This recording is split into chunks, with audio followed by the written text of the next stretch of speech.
Beer is very social. Hey, let's go grab a beer. Hey, let's sit down and talk this out over beers. It gathers people together.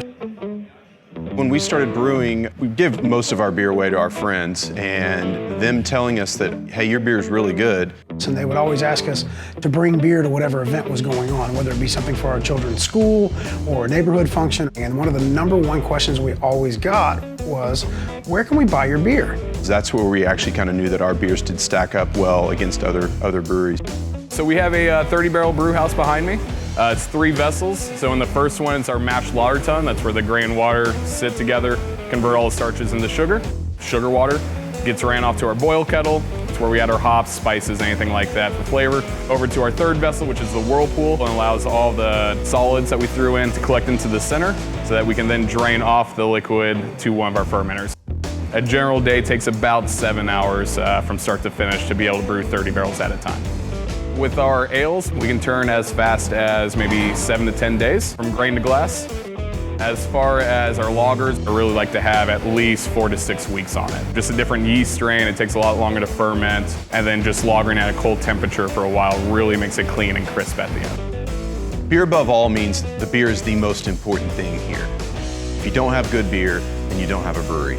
If you care about what you're doing, your product will shine in the end. It's very important that the people that we work with are people we get along with and people we care about. We consider this to be a family. Once a month, we have family night here at Oak Highlands Brewery in the tap room. It's where families can actually come and have a meal. We'll have a few food trucks outside. One of the things that we wanted to do was create a space that was attractive for folks with children to come and not feel like you're going to get judged like if you're going to a bar. We put a movie on in the back for the kids so they can congregate back there with the games as well that we have back there. We're also dog friendly, so at any point in time when you're in here, there's always going to be some kids and there's always going to be some dogs. There is no OHB without our community. Without the community support that we have for our brewery, we would not exist. So we firmly believe that because we get to do this, we have to give back. It's a moral imperative for this company. We actually have a beer that is named charity because we have a rotating charity that we donate the beer to. It's voted on in the tap room.